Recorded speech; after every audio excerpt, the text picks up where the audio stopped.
we've already talked about two things that affect the force. The first one that we talked about was motor recruitment. So the more muscle fibers that are being contracted, the more force you have in muscle contraction. So you could write down the first one would be the number of fibers involved.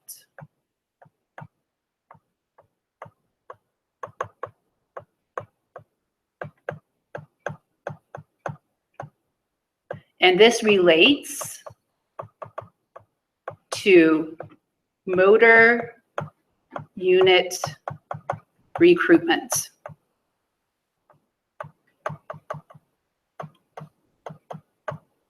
Okay.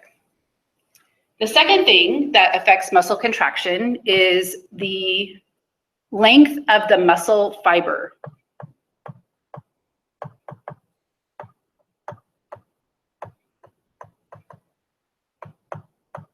So specifically the stretch.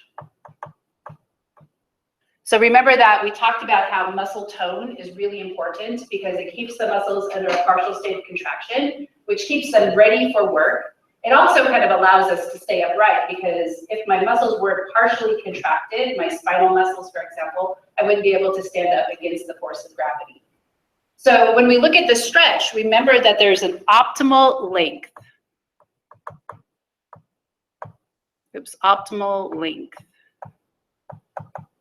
that gives the greatest force.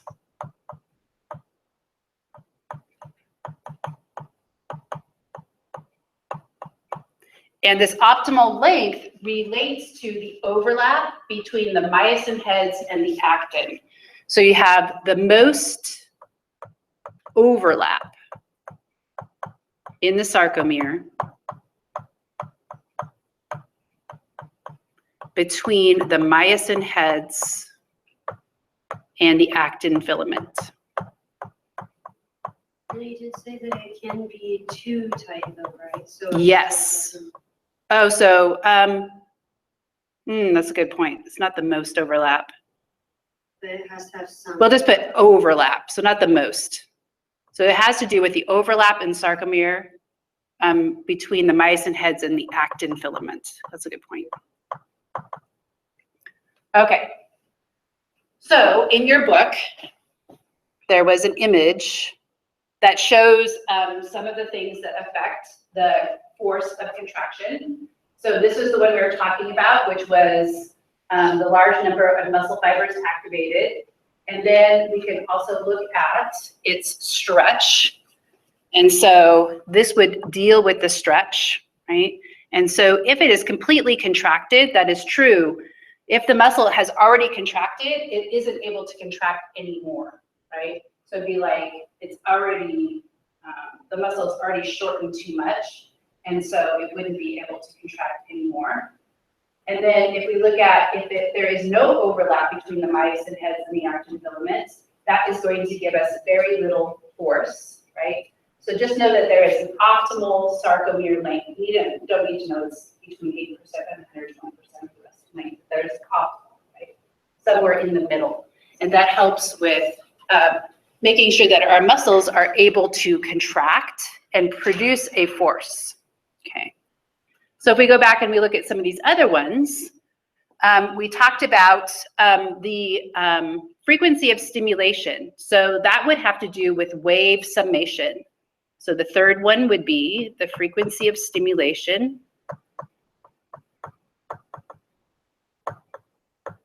So if you have greater frequency, then you can build more tension. So this is wave summation.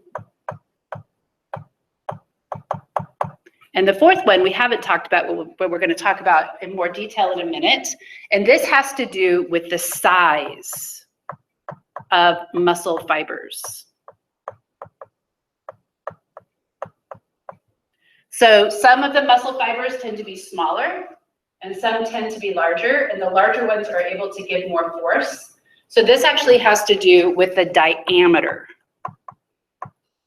And it relates to the amount of myofibrils. And you remember that the myofibrils are actually organelles that contain the filaments. So we could get more myofibrils in the muscle, and then the muscle is going to increase in size. And this is what is related to muscle hypertrophy.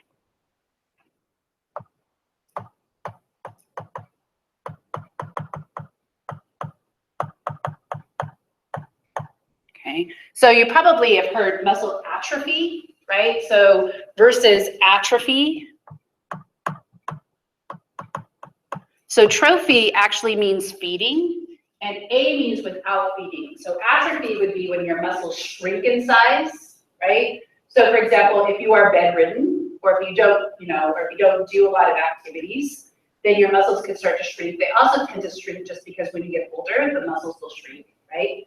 And then hypertrophy has to do with increase in muscle size. So hypertrophy would be increasing the diameter, which increases the force so that you're able to, like if you're a weightlifter, you're able to pick up heavier objects, okay?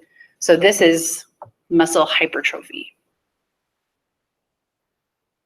Okay, so in general, we talk about, when we're talking about muscles and exercise, we talk about two different types of exercise. And so the first type of exercise is called endurance. Right? So an example of endurance would be running a long distance, right? So maybe over a mile rather than just sprinting a few meters. So if we look at the effect of this on the fibers, the muscle fibers themselves, we can see that it tends to switch from fast glycolytic fibers. They get converted to fast oxidative. Close though. Okay. So remember, the fast has to do with the presence of a specific ATPase, and it allows it to move faster. But oxidative is important because this is aerobic respiration. This does not produce lactic acid, and this is super efficient at producing ATP, right? So the other thing that we tend to get, right? So this can make us, if we're running and we're conditioning our body, this is something that will help us be able to run longer distances. But we can also get an increase in the capillaries in the muscle.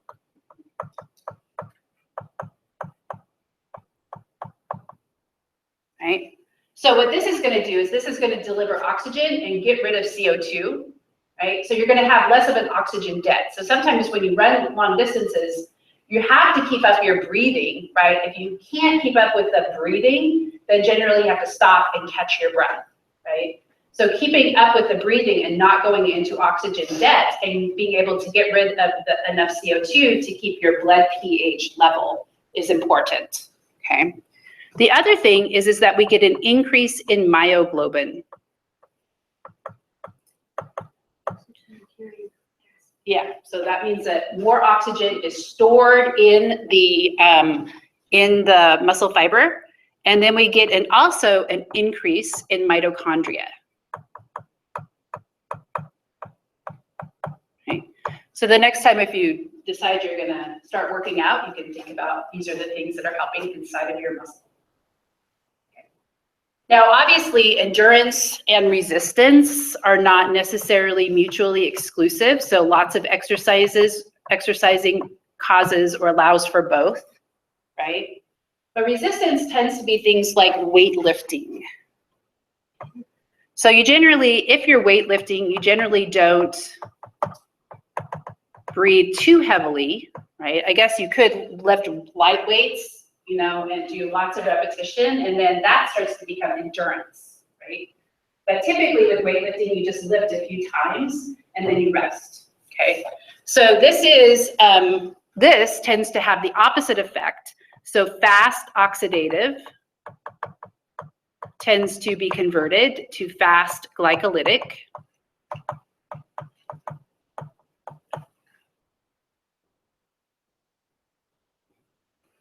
Okay, We also have the increase in the number of myofibrils. So there is more myofilaments. So this increases muscle size.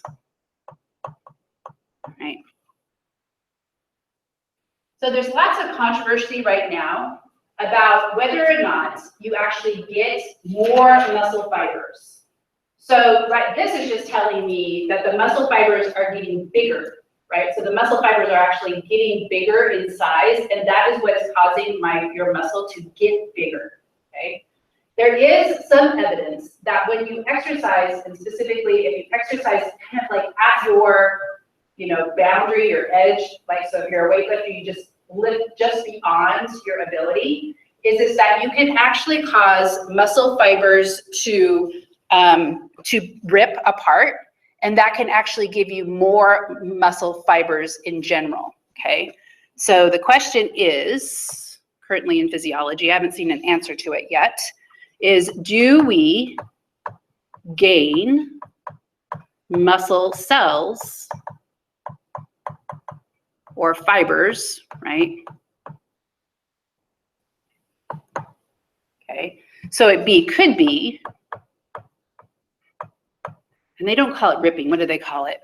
Does anybody know what that is? They call it, they don't call it ripping. They call it, I can't remember what it's called. Okay, could be muscles tearing, right? Muscles, did somebody say tearing? Awesome. Okay, and creating more cells. So there is not good evidence that we actually have stem cells in our muscles, because muscles are so specialized, right? That generally there's not just cells waiting there to specialize into a muscle fiber and to create more muscle mass. And so we don't believe that stem cells play a role in gaining muscles, but this could be one way that we do it. So if we tear them into two, then that makes there's two muscle fibers and they kind of grow together. Any questions about that idea? Okay, so generally we do get more mitochondria, so we also get more mitochondria.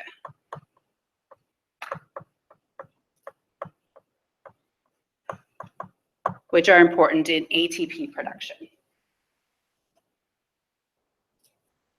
Okay.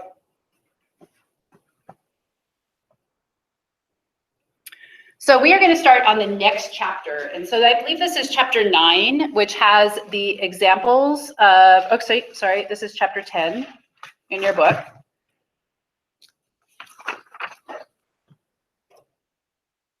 Okay. So this has all the diagrams of the muscles and the muscle tables. Okay. So in the video that we watched on Monday, they were talking about the different functional groups. So we can talk about functional groups of muscles. Okay. So the one that actually causes the movement is what is referred to as the agonist. This is also called the prime mover. So for example, for forearm flexion, the agonist would be the biceps brachii, right? So it's the one that is doing the major work. So the muscle doing the work. Okay. And remember that muscles can only pull, they cannot push. And so we have to have antagonistic muscles that do the opposite action. So this is the antagonistic muscles. Or maybe antagonistic, we'll just put antagonistic, okay? So this is the opposite movement or opposing movement.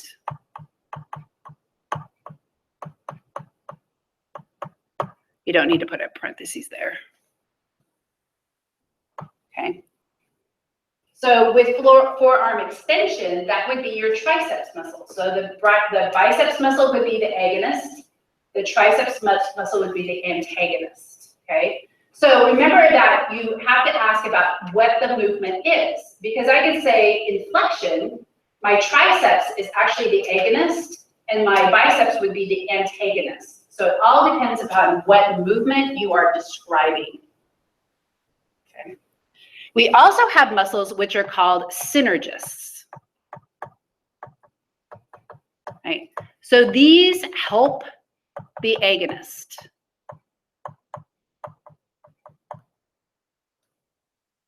Do its movements. Okay.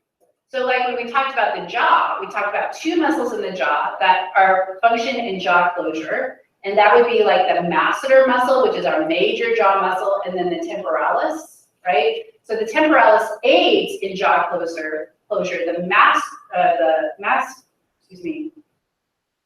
masseter muscle is the prime movement of jaw closure. Okay. So that's the synergist. And then we have the fixators. Okay. These tend to help hold the joints.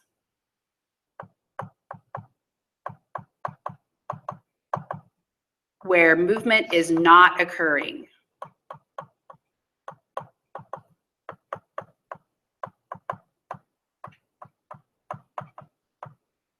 Okay. So what are the major fixators of the shoulder joint that allow me to flex my arm? What are those called? There's a group of them that hold my humerus into the joint. And if you rip one of them, then you have a, what is this called? Rotator cuff, right? So the rotator cuff muscles, there's 4 of them, supraspinatus, infraspinatus, subscapularis, and teres minor, right? And they help to fixate the shoulder joint, right? And so if you hurt one of those, then your joint becomes unstable. So like, for example, I had a brother-in-law who fell, right? And he dislocated, or didn't even dislocate, he tore one of those off the bone, right? And then he couldn't do this, right? Because he had to have his hand in a sling until they went in there and repaired it, because the joint was not stable enough to allow the movement to occur. Okay, so that's the functional groups, right? Now we can also talk about movement descriptions, right? So remember, we could review this as flexion, extension, right? And remember, we're talking about where it is happening. So like if it's in the hip joint, so this would be my movement in the hip joint. Where is the muscle that is doing this movement located? Is it in the trunk or is it in my leg? In the trunk, right? So it's located above it, right? And so the muscles that allow me to lift my leg cause flexion. The muscles that allow me to extend my leg cause extension. Okay. We also have adduction, right, and abduction.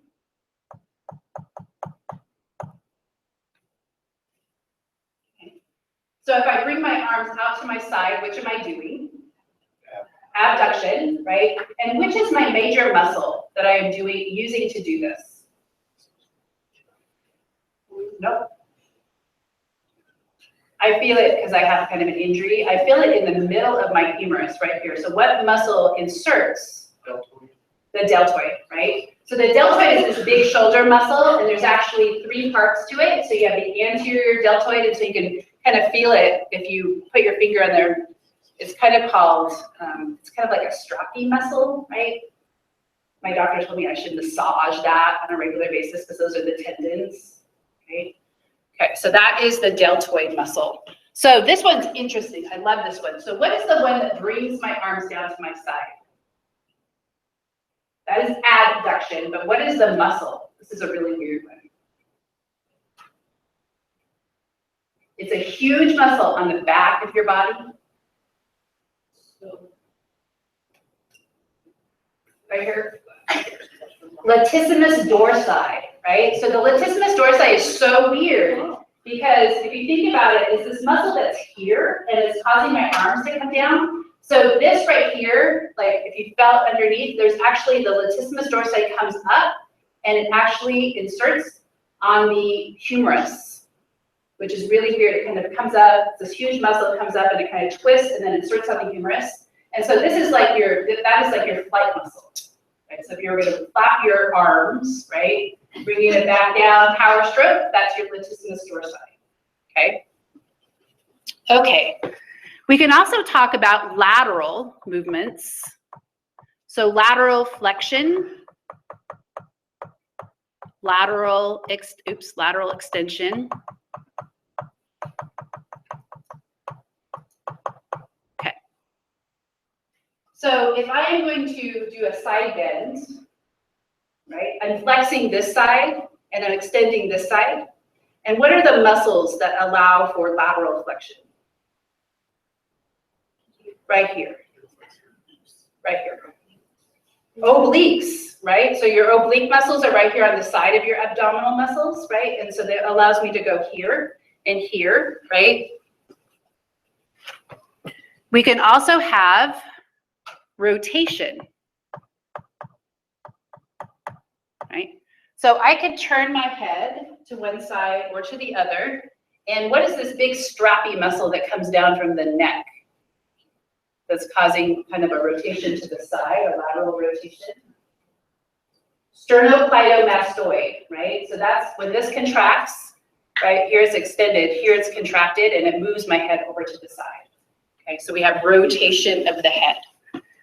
Okay, so we have supination and pronation, right? That is specifically in the forearm. And there's a muscle that kind of allows you to rotate your arms. And it's this muscle that's on the top, the big muscle right here. So like if you took a fist and you put it on your table like this, you'd be able to feel that muscle contract. Okay, so what is that muscle called? Anybody know? It's a big forearm muscle.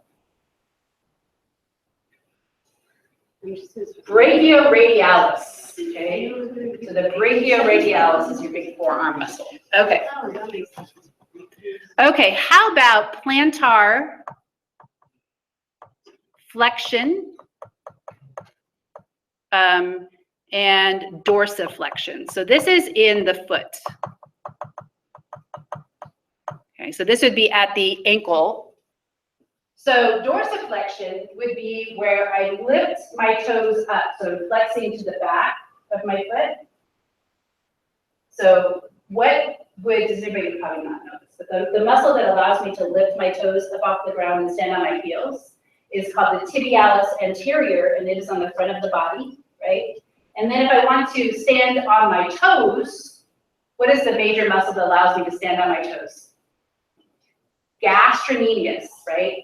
So the gastrocnemius allows me to stand, right, up on my toes. That's a major, and if you think about it, it's an incredibly powerful muscle in the way that it's arranged because it allows me to lift my entire weight, right? So if I'm standing on my tippy toes, I'm lifting my entire weight with that gastrocnemius and soleus muscle, okay? So these are some of the movements that you're going to be looking at and you're going to be filling in your tables with, right? The movements of the muscles. So we also have naming, and I think maybe I might talk about this here, naming. Oh, wait a minute, no, I don't want to talk about naming yet. Okay, so we're going to talk about biomechanics. So this actually relates to physics. So if you're taking physics or going to take physics, you'll learn about mechanics, right? And you'll learn about what is referred to as lever systems.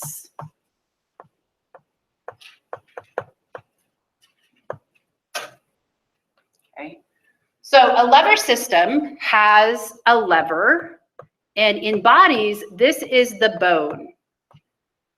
So when we think about levers, it could be like you're trying to pry something off with a maybe something out with a lever. What am I thinking of? A tool, a screwdriver, right? So pry something up. So maybe prying open the can of paint, right? So then in that case, the lever is actually the screwdriver. Okay. We also have the fulcrum. And so the fulcrum is where movement occurs. And so this is the joint. So this is where movement occurs.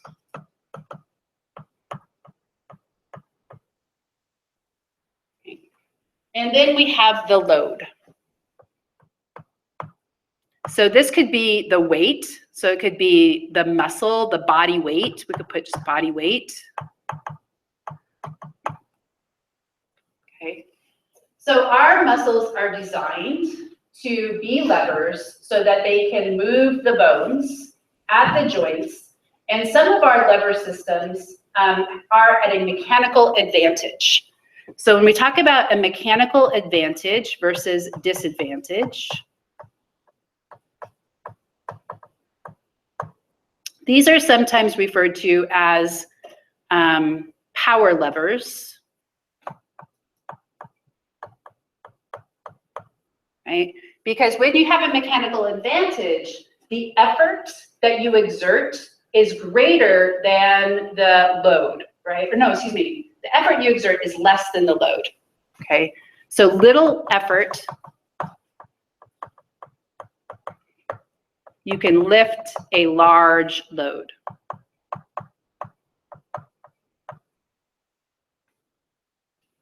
Okay. Now, if we look at the other one where you're at a mechanical disadvantage,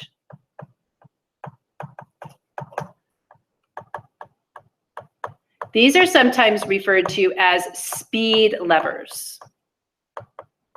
So you sacrifice the ability to lift a large load for speed, right? So you're able to move quickly, okay? So greater effort for the load, but increased speed. That's why they're called speed levers, but you increase the speed at which you can move something, okay? So you can kind of think of this, the power lever, I'll show you that in a minute, is kind of like when you jack up a car, right? So when you jack up a car, you know, it's just like, oh, this isn't a lot of work, and then the car lifts up and you're like, whoa, that's pretty cool, right? The speed lever would be like a shovel. So I'm always amazed when I'm shoveling dirt, like it's just like this little bit. I'm actually watching my children because that was my Mother's Day present, right? It's like so pathetic. It's like, this is like this handful of dirt ends up on the shovel and I'm like, oh, you know, and it takes them forever, right? But the shovel, you're supposed to be able to do fast, right? But it actually takes quite a bit of effort to just lift a little bit of dirt. So it's kind of amazing. It's not a very good mechanical advantage scheme. Okay. So if we look at the example here of the car jack, one of the things that you'll notice is that the effort is at a greater distance from the fulcrum than the load. So the mechanical advantage is always that the effort is further from the fulcrum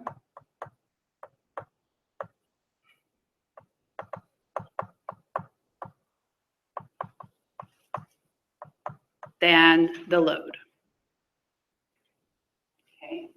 So if you can't lift something, get a larger lever, right? So get a bigger, so if you try to do this with a little tiny rod, you wouldn't be able to do it, right? So you get a bigger rod, right? And you're able to lift the load at a greater distance. Okay, so that's a mechanical advantage.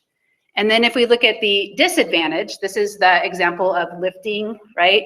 So notice that the effort is closer to the fulcrum than the load. So this would be disadvantage. So the effort is closer to the fulcrum than the load. Right? So that's a speed lever. So how does this relate to the way our body works?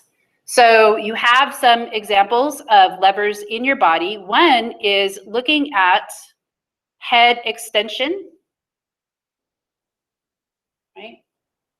So if we look at this extension, so lifting the load would actually be like the weight of my head, and I'm going to lift it. The fulcrum would be at the back of my neck, and the effort would be the muscles in the back. So you notice that would this be Is the effort closer to the fulcrum than the load or not? So here's my effort, here's my load. Okay, so is it a mechanical advantage or disadvantage? Disadvantage, right? So it actually you have to have pretty big muscles in the back of your neck to lift your head up, right? Okay. Let's look at another example from your book. Okay. So this would be standing on your tippy toes. So the fulcrum is actually the toe joint, right? So this would be the metacarpals. Let's see. These would be actually, yeah, metacarpals, and these would be the flanges. So this would be the fulcrum. So is this a mechanical advantage or disadvantage? Advantage, right? Because the effort is further from the fulcrum than the load. So you don't need to, I'm not going to make you memorize the first, second, and third class levers, but if I gave you a diagram of a lever, you would be able to tell me whether it is a mechanical advantage or disadvantage and give an example of that, okay? So this would be at a mechanical advantage. Okay. How about this one? Is the effort closer to the fulcrum than the load? It is, right? It's a disadvantage, right? So the load is further away from the fulcrum than the effort. Notice this one is really interesting because if we think about it's crossing the elbow joint, we talked about the biceps, how it crosses both joints. And so it's like right here, right? So this would be kind of like the shovel, right? So your fulcrum, right? And you're lifting your load. Okay. Most of our joints in our body are a mechanical disadvantage. Okay, so let's talk about the naming of the muscles. And so let's just look at some examples.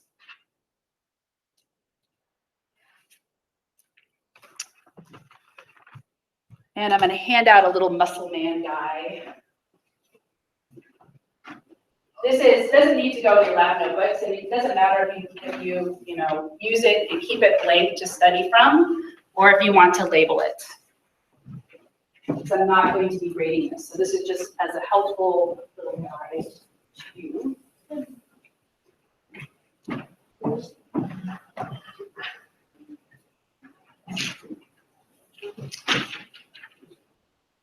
So sometimes you can remember the muscle by looking at the root words that make up the muscle.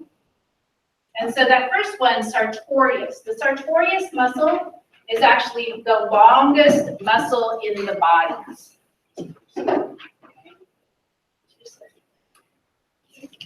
Does anybody know what it is, why it is called sartorius? This is a weird one. Does anybody know? This is actually called the Taylor's muscle. So that somehow relates to sartorius, that word means tailor in some language, I'm not sure what. And so the Taylor's muscle allows you to laterally rotate your femur. And so like if you were sitting in cross-legged position, your sartorius muscles would be working, they would be activating. And so a tailor used to, in the old days, sit on the ground cross-legged, like yoga sitting, right? That's how they did their work. And so that's why that's called the Taylor's muscle. And so if we look at that in your diagram, okay.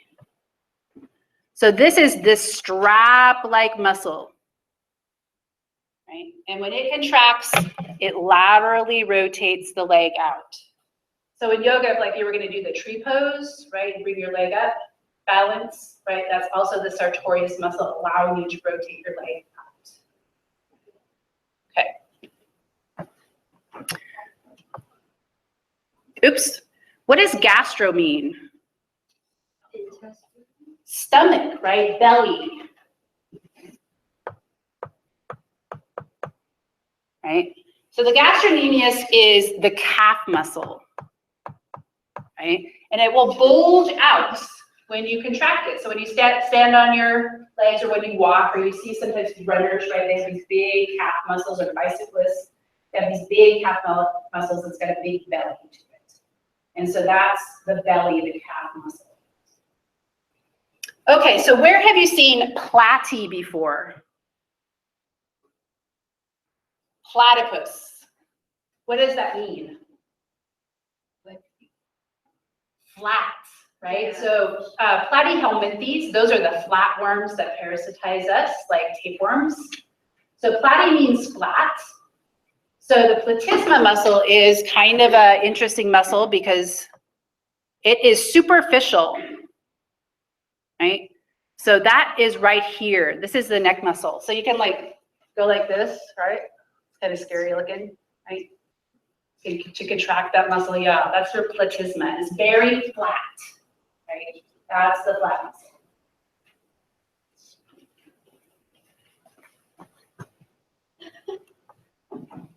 Okay. Biceps. What does biceps mean? Two, right? Two heads. Okay. Femoris. What does femoris mean? Femur. Femur. Okay, so this isn't the one that's in the arm. So this is actually your hamstring. And that's just one of the hamstrings. There's more than that, which we'll talk about in labs, right? So the biceps femoris is the hamstring, right? The biceps brachii is in the arm. So this is an arm flexor. Should we be labeling on this? I don't care. So you can either leave that blank to just study, to like go, oh, or you can label them. Brachioradialis. So radiation, you know, like radial means circular, right? Pronation, supination. So if you did that a lot, you know, you can start to feel that contraction of that muscle, right? That's the brachioradialis. So this is a forearm muscle. And it's named for where it's located and also its action.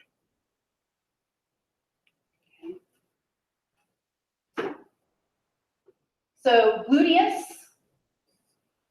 maximus. Maximus means big. We actually have also a gluteus minimus and a gluteus medius. So the minimus is small and the medius is on kind of in the middle.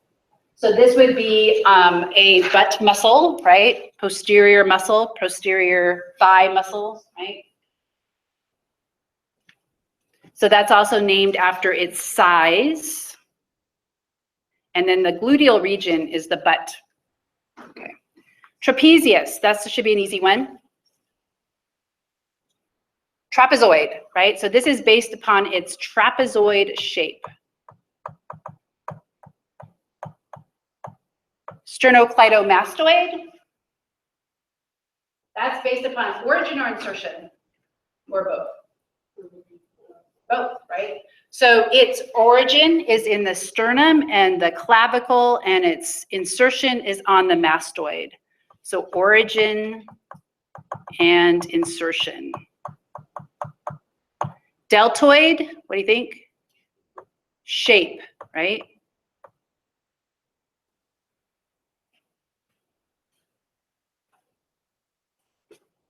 Epicranius. What does epi mean? Or upon. Cranius means skull, okay? So lifting your eyebrows, right? There's a muscle up here that allows you to lift your eyebrows, right? So the epicranius is on the skull. So that's its location. It's named based upon its location. Okay. Triceps brachii, location, right? Also, how many insertion points, or excuse me, origin points it has, right? So 3 instead of 2. Dorsi means back. It's on the back of the body. Not sure, what do you think latissimus means? The outer side, lateral, right? So the lateral sides of the back body would be your latissimus dorsi. Orbicularis, what does that mean? Circular, oculi, eye. So it's a circular muscle around the eye. We also have the orbicularis ori, which is around the mouth.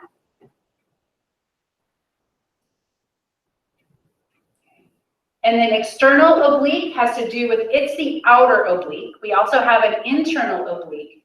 And what does oblique refer to? Fascicle arrangements, right? So the fascicles run in a particular direction, and that tells you how you would be able to, how the muscle is able to contract and produce a pull, okay? Rectus means what? Does anybody know? That actually means straight. Straight. And abdominis means that it is, so it's straight fascicle arrangements and it's on the abdomen. Okay. So this one is called epicranius, orbicularis oculi, deltoid, biceps, brachioradialis, external oblique,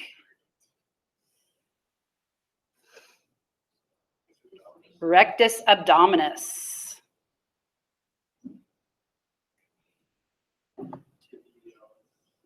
tibialis, it's along the tibia and it's anterior. Okay, and then if you flip your sheet over,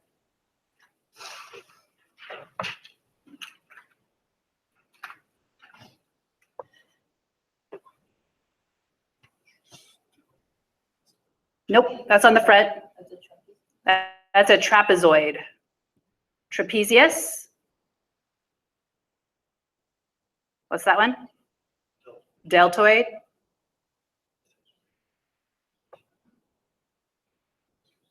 Latissimus dorsi. It doesn't show it, but these fibers converge on the humerus right there.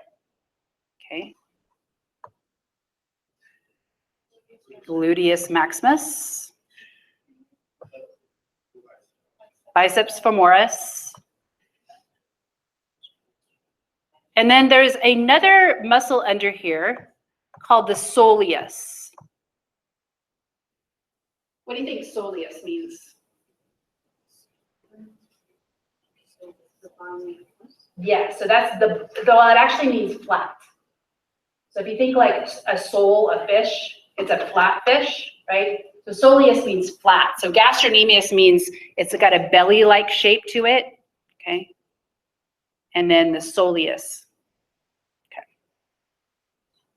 Okay, so naming of muscles, it can be very beneficial, right? To just sit down and kind of review or look at it, and when you're studying, what does that word mean, rather than just memorizing the different muscles. Okay, so I wanted to show you an example of some of the software that is out there that allows you to actually see muscles in action. And so this is just one that I picked that I thought was kind of interesting because it is more related to weightlifting. So I just got a free trial of this, right? And you can pay for them, but unless you're studying lots of muscle anatomy and physiology, you might not want to pay for it unless you're interested in it. So this looks at the muscle movements. And so if we look at some of the examples, let's see, I thought I just, let me see if it's, oh man, here it is. Okay. Okay, so they can show you the exercises for the upper arm, the muscular anatomy, and then the kinesiology of the skeletal system. So how the skeletal system and the muscle comes together to allow for movement to occur. So if we look at an example of the exercises, upper arm, let's see. It allows me to kind of rotate right? The arm, so we can see it as a three-dimensional structure. And I thought that there was muscular anatomy. Maybe this is the one.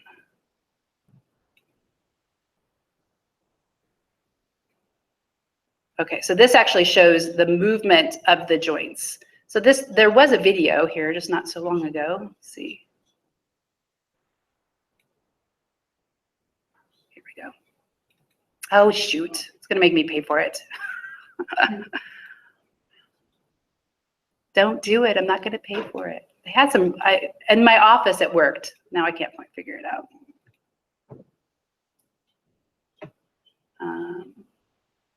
Okay, let's just look at, let's look at maybe, can we look at the squat one? There we go. Okay.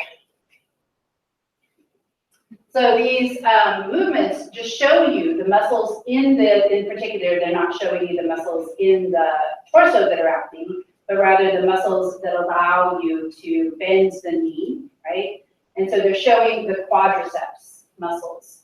So the quadriceps femoris, and then you have these two lateral, vastu lateralis and vastu medialis that are kind of working in conjunction. And then notice the biceps femoris and the rest of the hamstring on the back. Okay. Let's see if we can find another one. So this shows the target muscles. So when I'm squatting, those are the muscles that would be the agonists. And then it shows the synergists. And then it shows which muscles are, they show the stabilizers in white, I guess.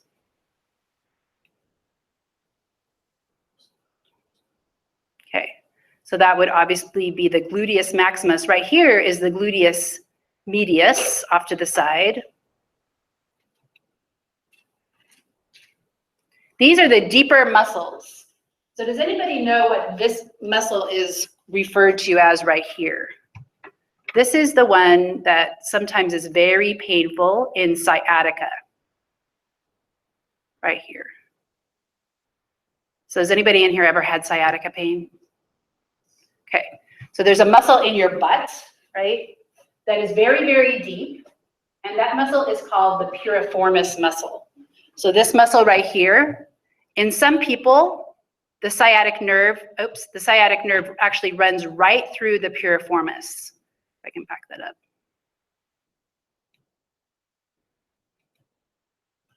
Okay. So this muscle sometimes cramps up if you have sciatic pain, and like in 10% of the population, the sciatic nerve will run right through the piriformis. And so the new theory about sciatica is that the doctors want to rule out what they call piriformis syndrome before they go in and try to analyze the spine to see if there's any herniation that is causing an impingement on the sciatic nerve. And so this is a really important muscle because of that. Okay. And also what it does.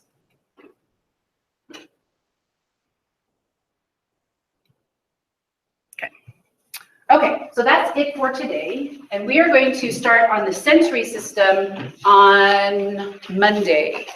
So we'll be continuing our muscle anatomy in lab this week.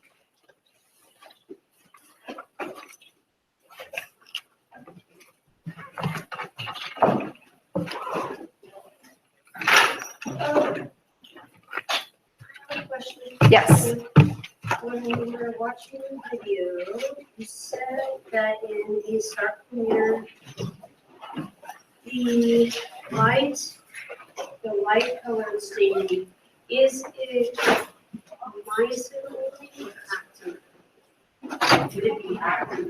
Okay, because in the video you said myosin only, but later on we figured out. Yes, I have some images for you too. Oh. Extra images. Like, wait, is it actin or is it?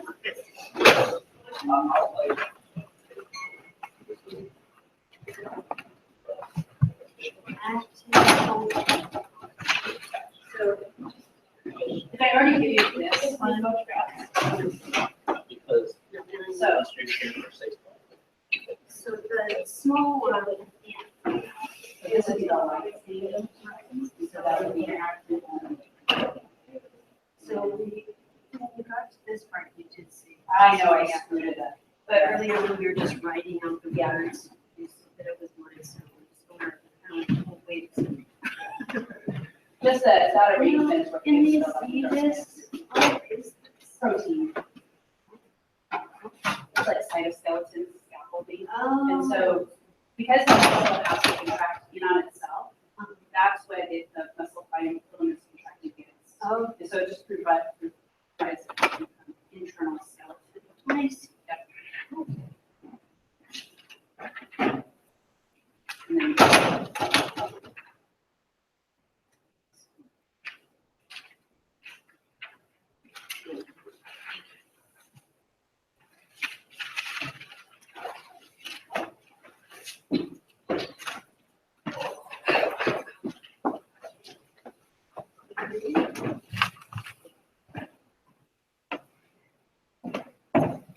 When will I find out what I got on my midterm?